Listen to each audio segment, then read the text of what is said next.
ஓம்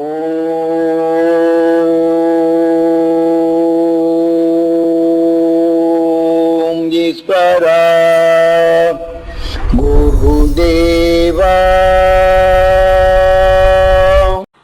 இப்படி நமது தாய் தந்தையர்கள் முதல் மனிதனானார்கள். அவர்கள் எண்ணத்தால் நம்மை மனிதனாக உருவாக்கினார்கள்.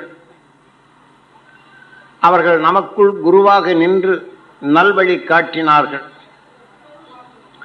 ஆக நமது அன்னை தந்தை உயிரை கடவுளாக மதித்து அவர்களது எண்ணங்களை தெய்வமாக மதித்து இந்த மனித வாழ்க்கையின் நல்ல ஒழுக்கங்களையும் சீரான செயல்களை செய்ப்பிக்கும் நிலையில் நம் அன்னை தந்தைகள் நல் ஒழுக்கத்தை பூட்டிய முதல் குருவும் நம் அன்னை தந்தை தான்.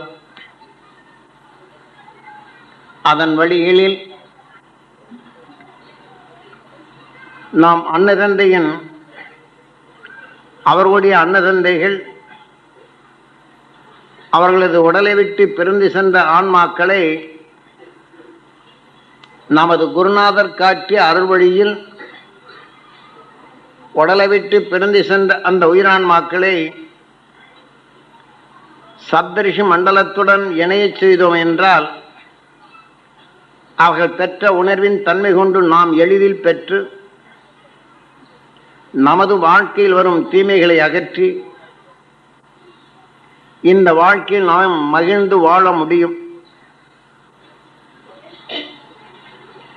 அதே போன்ற விண்ணுலக ஆற்றலை நாம் எளிதில் பெருக பெருக நம்முடைய நினைவு ஆற்றல்கள் அனைத்தும் விண்ணிலே செல்லும்.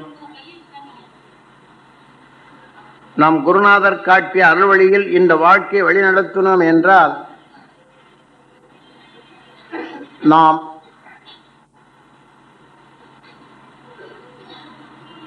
இந்த மனிதனின் நிலையை நாம் முழுமை அடைகின்றோம். முழுமை என்றால் இந்த உயிர் விண்ணுலகில் உருப்பெற்று மண்ணுலகின் ஈர்ப்பில் வந்து தாவர என சத்தை நுகர்ந்து அதனின் சத்தை இந்த உயிரணு தன்னை போன்றே இயக்க சக்தியின் அணுவாக மாற்றுகின்றது. தாவர சத்தை இந்த உயிரணு நுகரப்படும் போது அந்த சத்தின் நிலையை ஜீவ அணுவாக மாற்றுகின்றது. தான் ஓம் நமச்சிவாய. நமது உயிர் முதல் பூமியின் ஈர்ப்புக்குள் வந்து தாவர இன சத்தை நுகர்ந்து அதை ஜீவ அணுவாக மாற்றி உயிருடன் ஒன்றச் செய்து அந்த அணுவின் மலமே நம் உடலாகின்றது. ஆகவே இவ்வாறு உணர்த்திய நம் குருநாதர் இந்த உயிரணு எந்த தாவர இனத்தை நுகர்கின்றதோ அதுவே வினையாகின்றது. அந்த உணர்வின் சத்து உயிரணு ஓ என்று ஜீவ அணுவாக மாற்றினால் அதை ஜீவ அணுவின் உணர்வின் தன்மை தன் உயிருடன் ஒன்றி அது உடலாக மாறும் போது சிவமாகின்றது. தான் முதலிலே நுகர்ந்த அந்த தாவரண சத்து வினையாகின்றது. நான் சிவனுக்கு முந்தியவன் விநாயகன் என்றும் சிவனின் பிள்ளை விநாயகன் என்றும் தெளிவாக எடுத்து காட்டினார் நமது குருநாதர்.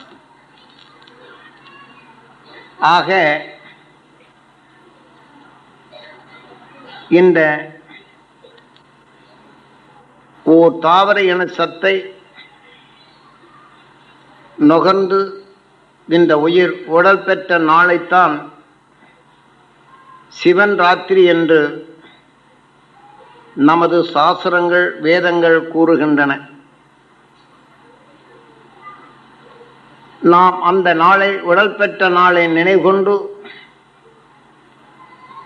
சாஸ்திரங்கள் கூறியபடி நாம் பிறப்பின் நிலையை அறிதலே மிக முக்கியம். பின் இந்த உணர்வின் சத்தை உயிருடன் ஒன்றி வினைக்கு நாயகனாக இயங்கத் தொடங்கிவிடும். மூஷிக வாகனா. இப்போ கடலை செடியை எடுத்துக்கொள்வோம்.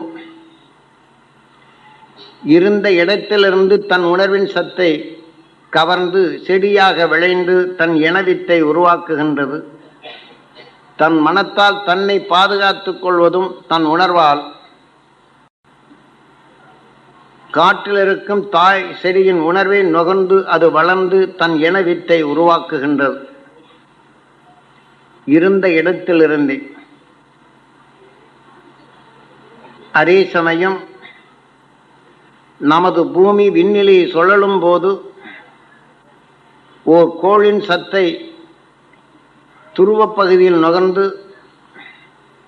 நமது பூமியில் அது பதிவாகிவிட்டால் சுழற்சி நிமித்தம் தான் சுழலும் பாதையில் எவை எவை சிக்குகின்றதோ அவை அனைத்தும் நமது பூமி உடலாக மாற்றுகின்றது. இருப்பினும் அடுத்த வட்டம் வரும்போது ஒரு கோள் உமிழ்த்தேதை மீண்டும் தான் கவரப்படும் போது நமது பூமியில் எப்பகுதியின் தொகுதி இங்கே பதிவாகியுள்ளதோ அதை கவர்ந்து தன் இனத்தை வளர்க்கின்றது. இது பூமியின் செயலாக்கங்கள் என்று நான் வெறுமனை சொல்லவில்லை. காட்டுப்பகுதியில் அழைத்து சென்று தாவர இனங்கள் எவ்வாறு விளைகின்றது, இந்த உயிரணுக்கள் எவ்வாறு விளைகின்றது, இந்த கோள்கள் எவ்வாறு தனக்குள் மற்ற சத்துக்களை கவர்ந்து அது வளர்கின்றது என்ற நிலையை சாப்பாடு கூட இல்லாதபடி காட்டில் அமர்த்தி இது அறியும்படி செய்தார். விஞ்ஞானிகளோ பல நிறைகள் கொண்டு பதிவு செய்து யந்திரத்தின் துணை கொண்டு கண்டுகொண்டே இருக்கின்றார்கள். இன்று முழுமையும் காணவில்லை. அன்று மெய்ஞானிகள் தனக்குள் வளர்த்து கொண்ட உணர்வின் ஆற்றலின் துணை கொண்டு நம் குருநாதரும் அதை அறிந்து அதை நாம் அறியும் நிலைக்கு குருநாதர் எமக்குள் அது பதிவு செய்கின்றார். அந்த பதிந்த உணர்வின் நினைவுகொண்டு விண்ணை நோக்கும் போதுதான் விண்ணிலே நடக்கும் அதிசயங்களை உணரும்படி செய்கின்றார். சில நேரங்களில் காட்சியாகும் பெரும்படி செய்கின்றார்.